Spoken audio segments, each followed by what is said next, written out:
नमस्कार, जय हिंद, वंदे मातरम। दोस्तों, आप सभी का स्वागत है गुरुजी वर्ल्ड एग्जाम स्टडी प्लेटफॉर्म में। राष्ट्र हित में शिक्षा, this is Dheeraj Dwivedi from Guruji world. दोस्तों, आज की इस वीडियो में हम बात करने वाले हैं एनवायरमेंट यानी पर्यावरण की पहली क्लास चित्र सहित आपके दिमाग में कुछ चंद मिनटों में हम सेट करने वाले हैं। याद रखिएगा, हमेशा का अनुभव रहा है, हर साल आपके स्कोर बोर्ड को, हर साल आपके रिजल्ट को स्क्रीन पर दर्शाया जाता है, क्योंकि हम मात्र आपको बनाते हैं शिक्षक सरकारी विद्यालय में।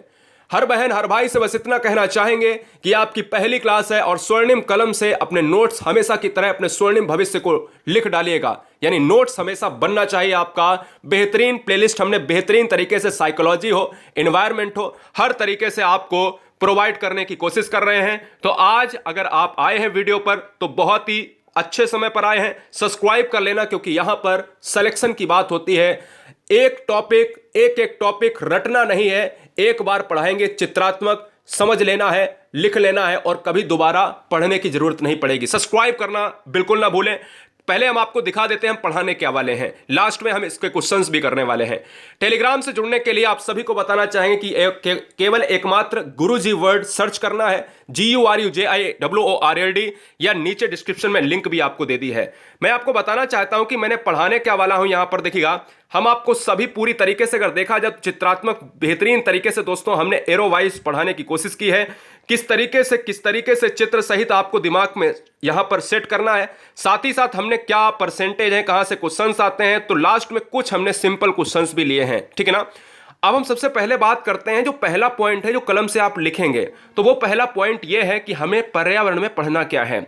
हमें पर्यावरण में ये तो जानना पड़ेगा ना कि भाई क्वेश्चंस कहां से आते हैं। तो पर्यावरण दोस्तों एक बृहद पार्ट है, जहां से आपके बायोलॉजी यानी आपका जो है जीव विज्ञान, जियोग्राफी यानी आपका जो भूगोल होता है, जिसमें वर्ल्ड के भी 2-3 क्वेश्चन होते हैं और भारतीय भूगोल तो पूरा होता है।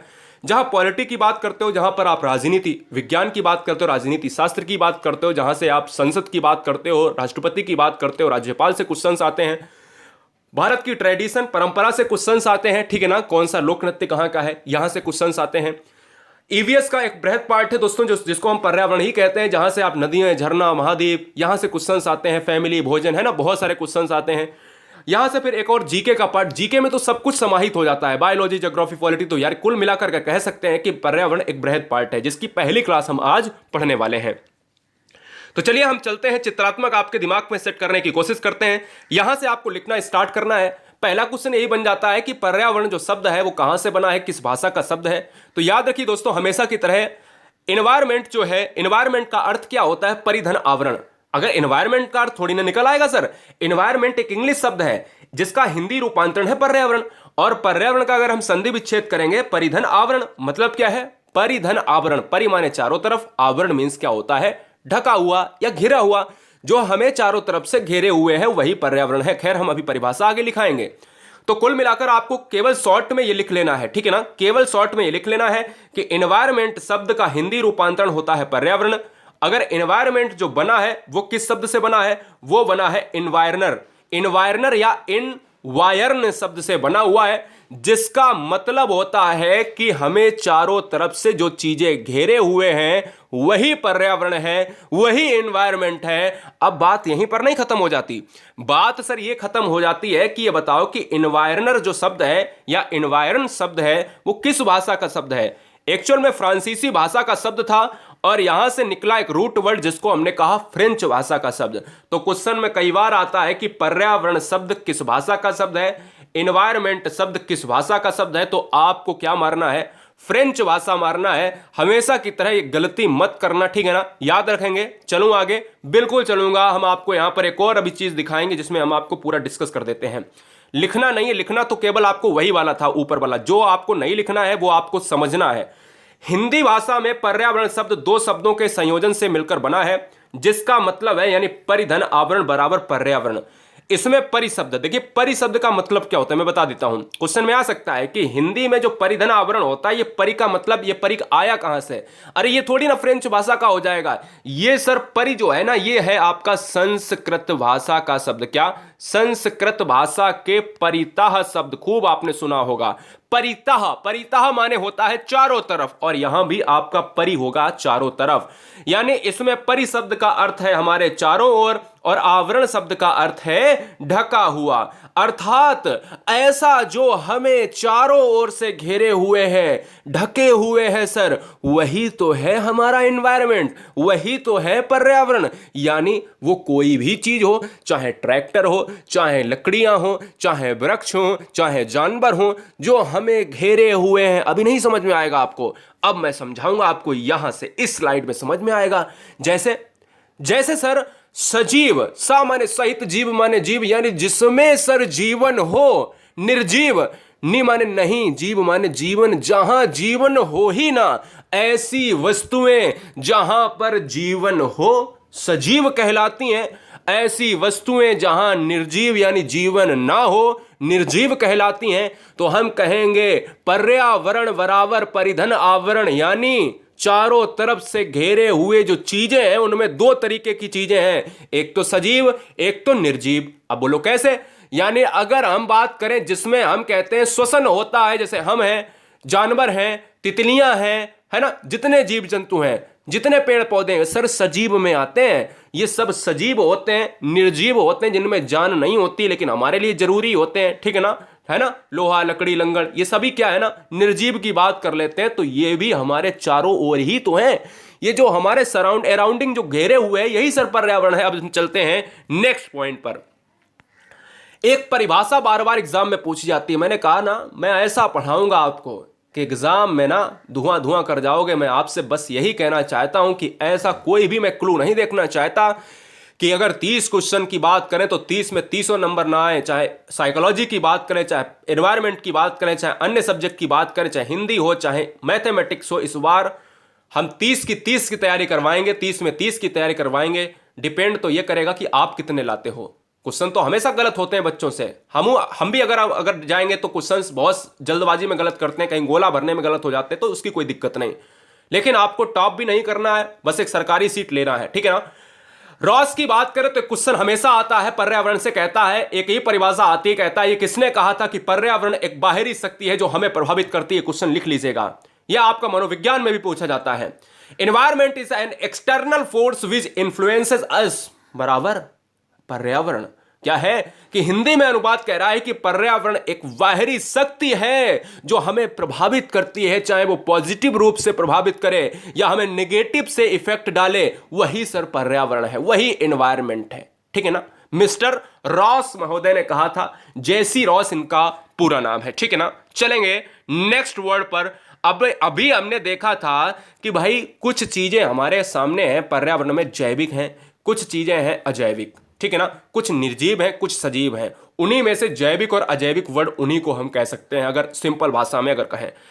पर्यावरण के झांसे से प्रश्न आने वाले दोस्तों यहीं से बनते हैं। कहता है कि ये बताओ कि जैविक घटक यानी बायोटिक कंपोनेंट कौन होते हैं, अजैविक घटक नॉन बायोटिक कंपोनेंट कौन होते हैं। तो दोनों चीजें हम आपको बताने वाले हैं। सुनिए, अगर आपको मैंने पर्यावरण की पूरी परिभाषा बता दी हो तो मैं आगे चलता हूं। पर्यावरण एक्चुअल में बना किससे है? जैविक घटक से बना है, अजैविक घटक से बना है और वातावरण से बना है। जिसमें जहां से दो क्वेश्चन बहुत आते हैं, यहीं से क्वेश्चन पूछा जाता है। कहता है आपसे कि पेड़ पौधे किस श्रेणी में आते हैं, महासागर महाद्वीप किस श्रेणी में आते हैं, नदियां किस श्रेणी में आता है, जल किस श्रेणी में आता है। तो आज फैक्ट क्लियर कर लो, पर्यावरण किससे मिलकर बना है। पर्यावरण दोस्तों यहां पर परिधन आवरण का नहीं बात करने वाले हैं, वो तो हम पढ़ा चुके, ऊपर आपको छूट गया। अब आते हैं कि पर्यावरण में है क्या। पर्यावरण दो चीजों से मिलकर बना है, दो घटक हैं। एक तो जैविक है जिसको इंग्लिश में कहा जाता है बायोटिक कंपोनेंट, एक है आपका अजैविक घटक जिसको इंग्लिश में कहा जाता है नॉन बायोटिक कंपोनेंट। अब जैविक का मतलब यह होता है, आप वही चीज समझ लीजिएगा कि जैविक का मतलब होता है जिसमें जीवन हो यानी सजीव। अजैविक का मतलब होता है जिसमें जीवन ना हो। यहां पर जीवन है, यहां पर लाइफ है और यहां पर लाइफ क्या है, नहीं है, ठीक है ना। ऐसे समझ लेना, बिल्कुल ट्रिकी हम आपको बताने वाले हैं, कभी क्वेश्चन नहीं गलत होगा। अब जैविक घटक में आ कौन सा जाता है? जैविक घटक में वनस्पति आ जाते हैं, जंतु आ जाते हैं, अब घटक आ जाते हैं, ठीक है ना। और अजैविक घटक में क्या आ जाते हैं? अजैविक घटक में सभी पहाड़, मैदान, मरुस्थल जिसमें जीवन होए ना, जिसमें जीवन हो ही ना बिल्कुल, वही दोस्तों अजैविक घटक है। जैसे पहाड़ की बात करो, चाहे पानी की बात करो, सागर की बात करो, मैदान की बात करो, जितनी भी आपको पृथ्वी पर ऐसी चीजें दिख रही हैं वो सभी अजैविक हैं। जैसे हमारी बात करो यानी हम और आप, आप वीडियो देख रहे हैं ना, आपकी बात करो तो हम लोग किस में आएंगे, हम लोग आएंगे सर जंतु में आएंगे, यानी हम लोगों में लाइफ है, जीवन है, तो हम लोग क्या है ना, हम जीव में आएंगे। जीव के अलावा जंतु, जंतु में क्या आएगा, पशु आएगा, पशु के अलावा क्या आएगा सर, यहां पर वनस्पति में क्या आएगा, पौधे आएंगे, सूक्ष्म जीव, यानी वनस्पति, पेड़, पशु, पौधे, अपघटक, जंतु, सब कुछ इनमें जीवन होता है। ये सर आपके जैविक घटक होंगे पर्यावरण के, जिनमें आपका तालाब, झील, पानी, मरुस्थल, झील, मैदान, नदी, सागर, पहाड़, महाद्वीप, महासागर, इनसे बाहर कोई क्वेश्चन अगर आ जाए तो भैया लिख देना कमेंट में, ठीक है ना। जैविक घटक और अजैविक घटक आपको आना ही आना है। क्वेश्चन हमेशा याद रखना, एक क्वेश्चन बनेगा, ठीक है। स्क्रीनशॉट लीजिएगा अगर आप लेना चाहते हो, फटाफट जैविक घटक का इतना स्क्रीनशॉट लीजिएगा जिसमें यह भी आ जाए, ठीक है। चलो आगे, अब देखिएगा यहां पर क्या बनता है, 3 पॉइंट बनते हैं। जैविक घटक को अजैविक घटक में बदलने वाला अपघटक होता है। अब ये अपघटक क्या है मैं आपको बता देता हूं। ये अपघटक आपके दिमाग में आ रहा होगा, अपघटक क्या है। देखो, जैविक घटक और अजैविक घटक, यानी अगर हम आपसे कहें कि अगर आप समोसा खा रहे होते हैं और समोसा अगर का टुकड़ा, समोसा का थोड़ा सा टुकड़ा आपके मुंह से जमीन से गिर जाता है, जमीन पर गिर गया, तो आप खाएंगे उसे क्या, नहीं ना। तो बस यही बात है कि वो टुकड़ा कुछ दिन बाद क्या होगा, मिट्टी में मिल जाएगा। यानी कहीं ना कहीं अब अपघटक क्या करते हैं, चीजों को मिट्टी में मिला देते हैं। मतलब चाहे पशु मर गया हो, चाहे हम लोग मर जाएं, चाहे कोई जीव जंतु मर गया हो, चाहे कोई भी मर जाता है, या जो है पेड़ ही कट के गिर गया, तो यानी कुछ दिन ऐसा होगा भाई, 6 महीने लग जाएंगे। अगर कोई पेड़ पड़ा है, पृथ्वी पर पड़ा है, तो अपघटक क्या करेंगे, उस चीज को बिल्कुल खत्म करने का काम करते हैं। तो अपघटक भी जैविक घटक में आते हैं। अपघटक का काम क्या होता है, चीजों को मिट्टी में मिलाना, ठीक है। जैविक घटक को अजैविक घटक में बदलने वाला अपघटक होता है। अपघटक किस श्रेणी का तत्व है, यह हमेशा बताया क्योंकि जैविक में लिखा था। वनस्पति व जंतु को नष्ट करने वाला भी अपघटक ही कहलाता है, ठीक है ना, समझ गए ना। तो यह पॉइंट आपको याद रहना चाहिए। अब बात करते हैं एनवायरनमेंट में बेहतरीन पॉइंट की, जिसमें संरचना की बात कर लेते हैं। सबसे पहले पर्यावरण की संरचना किन तत्वों से मिलकर बनी है। हमने कहा कि हर पॉइंट डीप में जाके हमें आपको उछालना है ऊपर, 0 से शिखर तक उछालने के लिए दम लगेगी। एक फुटबॉल में किक मारने के लिए दम लगती है, ठीक है ना, याद रखिएगा। एक सिक्स मारने के लिए धोनी की हाथों की तरह कलाई में एक जो है क्या मारना, हेलीकॉप्टर शॉट लगाने में पूरा बल्ला घुमाना होता है। तो हम यही कहते हैं कि एनवायरनमेंट को पढ़ने के लिए हमें 0 से शिखर तक लगाने के लिए आपको किक मारना होगा। सुनिए, एनवायरनमेंट का यहां पर अर्थ की बात करी हमने, 3 तरीके से एनवायरनमेंट आपको पढ़ाने वाले हैं। पहला हमने परिधन आवरण के तत्व से पढ़ाया। दूसरा हमने आपको बताया कि भाई जैविक और अजैविक यानी बायोटिक और एबायोटिक कंपोनेंट्स के जरिए पढ़ाया, तो वहां से क्वेश्चंस क्लियर हो गए। अब हम पढ़ाने वाले हैं कि संरचना जो मिलकर बना है एनवायरनमेंट। एनवायरनमेंट एक्चुअल की बात करें तो एनवायरनमेंट जो है लिथोस्फीयर यानी स्थल मंडल, हाइड्रोस्फीयर जलमंडल, एटमॉस्फेयर यानी वायुमंडल, और बायोस्फीयर यानी जैव मंडल। पर्यावरण की बात करें तो दोस्तों याद रखिएगा, यही 4 तत्व हैं जो पर्यावरण यानी 4 तत्व जब मिलकर बनते हैं तो एक बृहद निर्माण करते हैं, जिसको हम कहते हैं पर्यावरण। अब हम इन चीजों को हम एक एक पढ़ेंगे, और इन चीजों को अगर हमने चारों को पढ़ लिया तो एनवायरनमेंट पूरा समझ लो 50% इसी वीडियो से आपने खत्म कर लिया। क्योंकि यहीं से छोटे छोटे क्वेश्चन बाद में हम पार्ट जब बनाएंगे ना, कल दूसरा पार्ट आएगा, तीसरा पार्ट आएगा, नीचे आपको प्लेलिस्ट मिल जाएगी। अगर आप बाद में वीडियो को वॉच कर रहे हैं तो नीचे डिस्क्रिप्शन में जाकर आप प्लेलिस्ट को पूरा चाहे तो आप 4 घंटे में खत्म कर सकते हो, अगर एग्जाम के पहले ये वीडियो देख रहे हो आप, ठीक है ना। तो अगर हम बात करें दोस्तों कि यहां पर स्थल मंडल, जल मंडल और वायुमंडल और जैव मंडल, 4 चीजों से हमने पर्यावरण को बना दिया। यहां पर अब बना तो दिया है लेकिन हमें पढ़ना भी तो है। तो सबसे पहले क्या है सर, सबसे पहले है स्थल मंडल। तो 2 लाइनों में हम देखते हैं स्थल मंडल को। स्थल मंडल में एक चीज में एक्चुअल में है क्या, आपसे क्वेश्चन ये पूछा जाता है कि पृथ्वी पर स्थल मंडल कितना है। तो पृथ्वी की बात करें तो माना कि ये पृथ्वी है गोल गोल, ये पृथ्वी को मान लेते हैं थोड़ी देर के लिए। इस पृथ्वी में कितना सर जल है, इस पृथ्वी में 71% जल है और बचा कितना 29% बना है ये स्थल। तो क्वेश्चन में यही आता है कि स्थल मंडल जो भाग है पर्यावरण का, उसमें लिथोस्फीयर को हम कितना मानते हैं। तो क्वेश्चन में यही बन गया यहीं से कि 29% भाग पृथ्वी पर स्थल मंडल है। क्वेश्चन हो गया।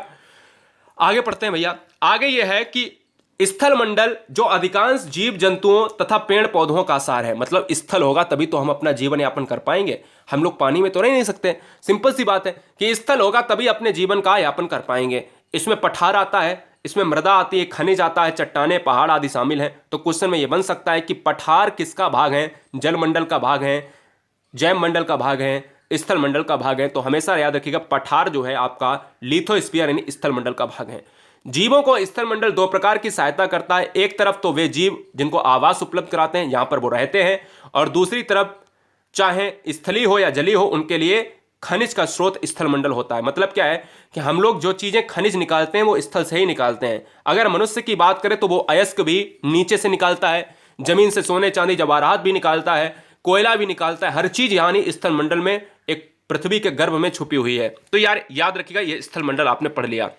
अब बात आती है जलीय मंडल की। जलमंडल क्या है? जलमंडल छोटा सा है, सुनिए। पृथ्वी की बात करें तो पृथ्वी में 71% होता है, तो यहां पर आपको लिख लेना है कि जलमंडल पृथ्वी पर कितना है, 71% है। ऊपर हमने आपको बताया स्थलमंडल कितना है सर, 29%। दो क्वेश्चन यहां पर तैयार हुए। हाइड्रोस्फीयर की बात करें, हाइड्रोस्फीयर में आता क्या क्या है? हाइड्रोस्फीयर पहले जान लेते हैं क्या। पर्यावरण का महत्वपूर्ण घटक है, क्योंकि यह पृथ्वी का स्थलीय व जलीय जीवन को संभव बनाने वाला प्रमुख कारण है। अगर आपको केवल पृथ्वी दे दी जाए तो क्या आप जीवन यापन कर सकते हो? नहीं कर सकते हो, क्योंकि अगर जब तक आपके पास जल नहीं है पीने के लिए तो आप कैसे जीवित रह सकते हो? तो इसलिए जल का होना बहुत जरूरी है।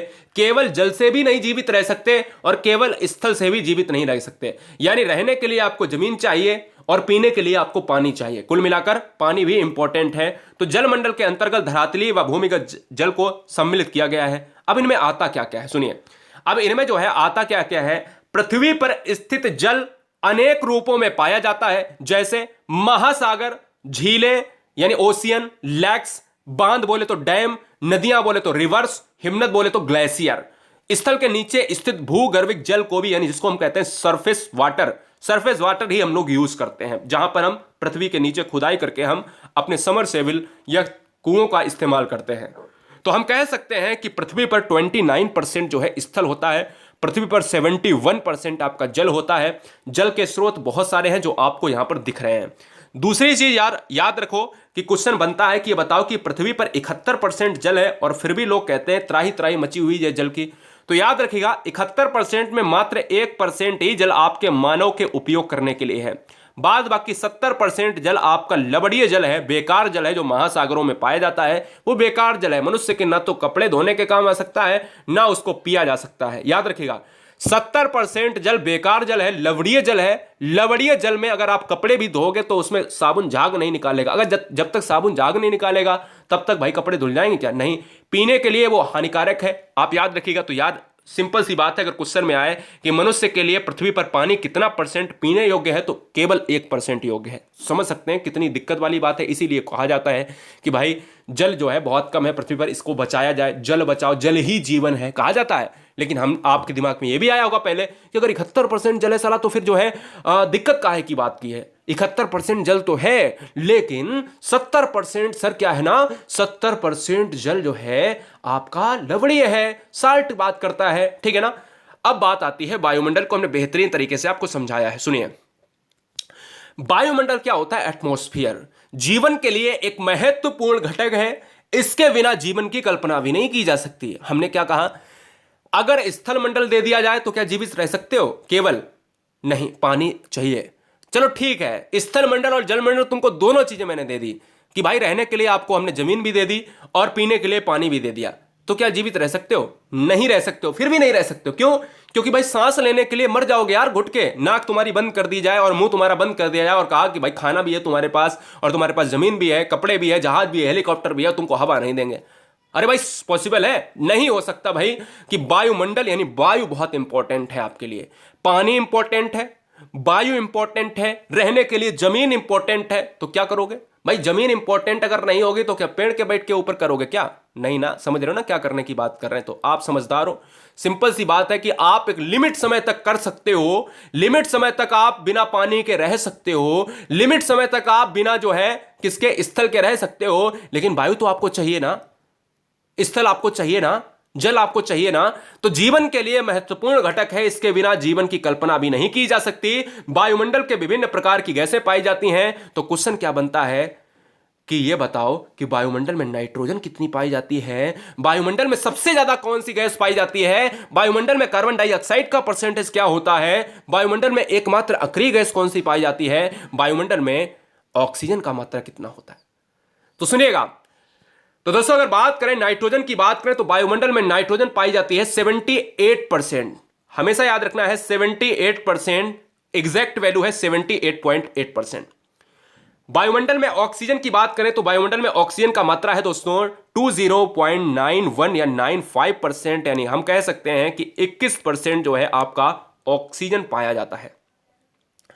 हमसे कह रहा है आर्गन कितनी पाई जाती है, तो आर्गन सबसे बड़ी तीसरी मात्रा में पाई जाने वाली गैस है, जिसको हम 0.93%। यह दोस्तों एकमात्र वायुमंडल में अक्रिय गैस, तो क्वेश्चन में आया है पिछली बार, कहता है वायुमंडल में पाई जाने वाली एकमात्र अक्रिय गैस कौन सी है, तो वो है दोस्तों आपकी कौन सी है, वो है आपकी आर्गन है। ठीक है। तीसरा इंपॉर्टेंट पॉइंट ये बनता है कि ये बताओ कि कार्बन डाइऑक्साइड वायुमंडल में कितनी पाई जाती है, तो 0.03%, यानी क्वेश्चन में हमेशा आपको ऐसा ही मिलेगा 0.03%। वो तो आगे कुछ भी आप लगाओ, 0.03% के आगे जो है 6 लगाओ, 5 लगाओ, 7 लगाओ, है ना, तो आपको 3% याद रखना है। तो एक बार स्क्रीनशॉट लीजिएगा और देखिएगा, मैं आपसे ये नहीं कहूंगा कि लाइक और सब्सक्राइब करो, हम आपको सरकारी अध्यापक बनाते हैं। मेरा एक ही मकसद रहता है कि केवल एक वैकेंसी अपनी लाइफ में पकड़ी है और हर क्वेश्चन जानता हूं कि क्या आयोग पूछता है और क्या आयोग पूछने वाला है। ठीक है ना, इसलिए बहुत दोस्तों ज्ञान रहता है यहाँ पर, चीजों को हमेशा एनालिसिस करते रहते हैं और हमेशा हर साल आपको रिजल्ट प्रेषित करते रहते हैं स्क्रीन पर। लास्ट का बचा है जैव मंडल। अब देखो यहां से बहुत सारे क्वेश्चन बनते हैं।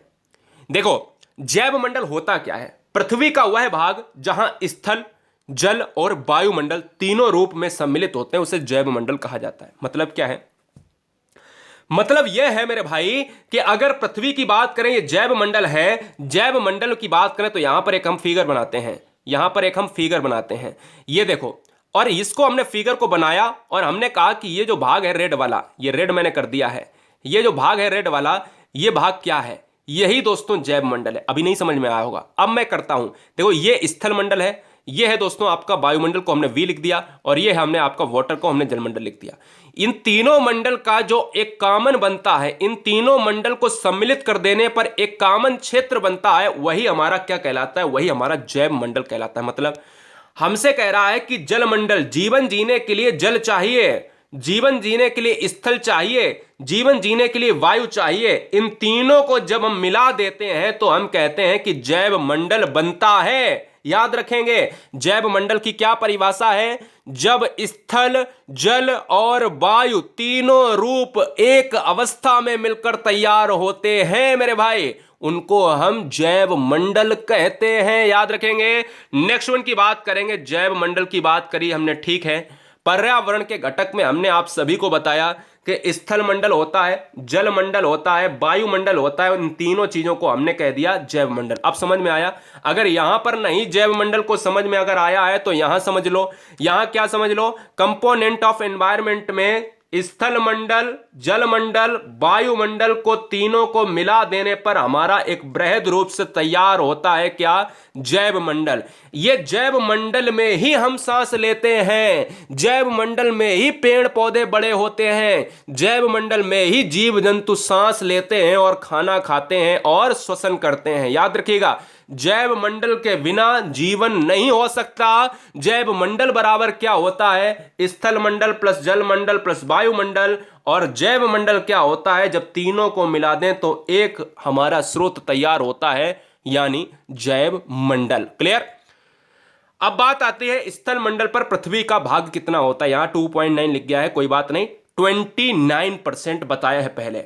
जल मंडल का पृथ्वी पर भाग कितना होता है, तो जल मंडल यानी पृथ्वी पर पाया जाने वाला परसेंटेज क्या है, 71%, जिसमें 1% पानी केवल पीने योग्य है। कितना, 1% पानी पीने योग्य है। ठीक है।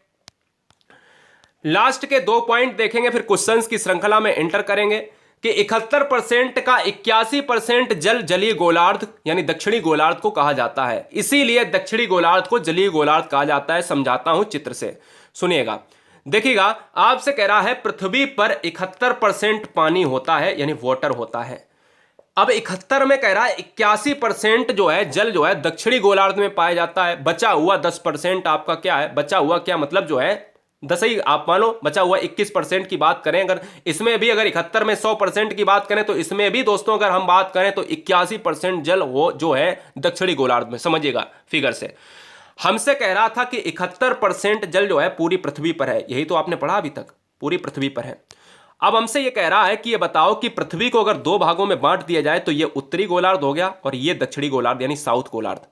हमसे ये उत्तरी गोलार्ध है, ये दक्षिणी गोलार्ध है। अब हमसे ये कह दिया कि अगर पृथ्वी पर पूरे में, सुनिए फिर से, पृथ्वी पर अगर हम कह दें कितना जल है, 71% है।